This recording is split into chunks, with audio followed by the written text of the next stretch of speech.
স্ত্রীর দাবি নিয়ে আসা ইরাকে দেখেই খেপে গিয়ে পুলিশের হাতে তুলে দিল সূর্য।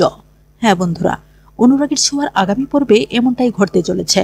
হাসপাতালে একসঙ্গে দীপা ও সূর্যর জ্ঞান ফেরার পর সূর্য ও দীপা উঠে বসে একে অপরের দিকে অপলক চেয়ে থাকার পর দীপা মনে মনে বলতে থাকে, কি হলো ডাক্তারবাবুর, উনি আমাকে এভাবে দেখছেন কেন?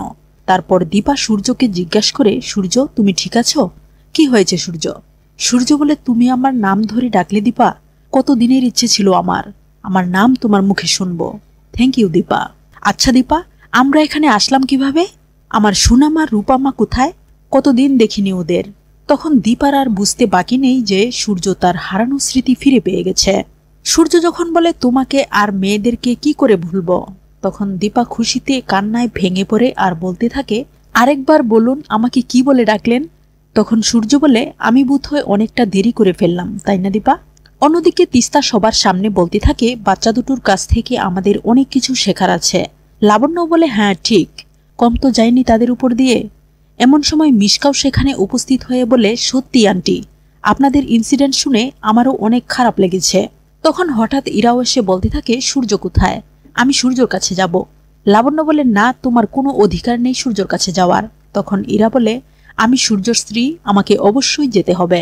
তখন লাবণ্য বলে, কি প্রমাণ আছে তোমার কাছে? তোমাকে আমি মানি না। তখন মিশকা লাবণ্যকে বলে, আন্টি, এটা তো আমাকে কেউ বলেননি যে সূর্যর আরেকটি স্ত্রী আছে। ইরা লাবণ্যর হাতে ধরে বলতে থাকে, আমাকে সূর্যের সাথে দেখা করতেই হবে, আমি ওর স্ত্রী। তখন লাবণ্য উত্তেজিত হয়ে ইরাকে বলে, এখান থেকে চলে যেতে, আর যদি না যায় তাহলে সে পুলিশ ডাকতে বাধ্য হবে। সবাই যখন ইরাকে চলে যেতে বলে তখন ইরা বলে, ঠিক আছে আমি চলে যাচ্ছি, তবে যাওয়ার আগে বলে যাচ্ছি কাজটা বোধহয় মোটেও ভালো করেননি।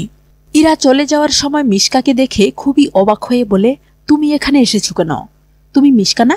তখন মিশকা বলে, না আমি মিশকা নই, টিস্কা।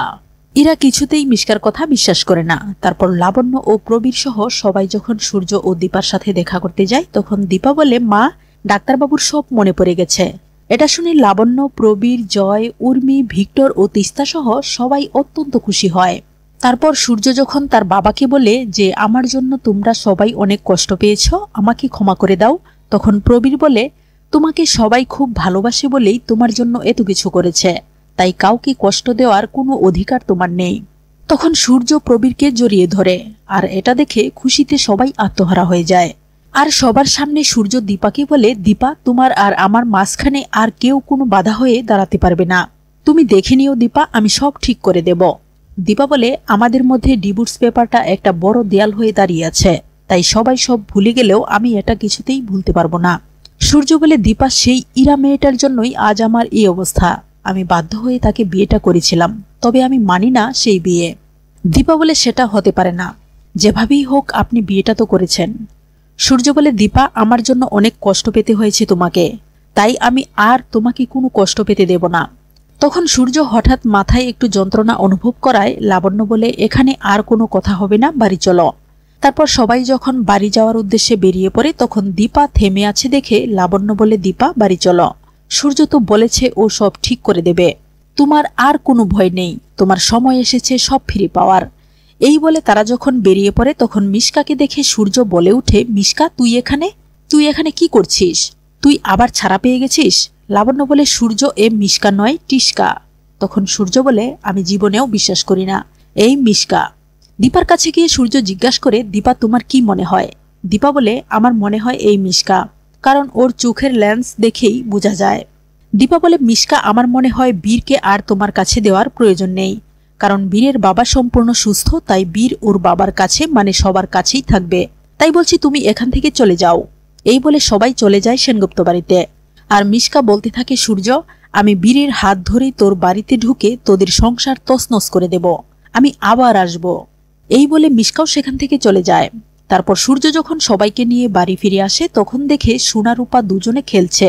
তারা দুজনে তাদের বাবাকে দেখতে পেয়ে খুবই খুশি হয়ে দুজনেই বাবা বলে ডেকে ওঠে। সূর্য মহাখুশি হয় তাদের ডাক শুনে।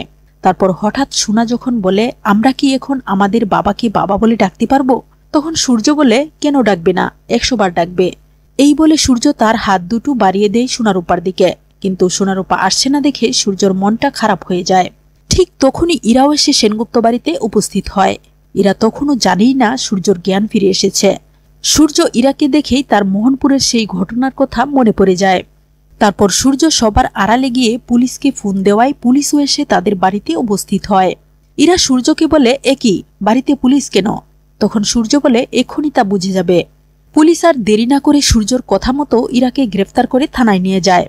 তো বন্ধুরা, এভাবেই যদি ইরা কিছু বুঝে ওঠার আগেই গ্রেফতার হয় কেমন লাগবে তোমাদের? আশা করি অবশ্যই ভালো লাগবে, কারণ সূর্য ও দীপার মাঝখানে আর কোনো বাধাই থাকবে না। মন্তব্য করে জানিয়ে দাও। ধন্যবাদ।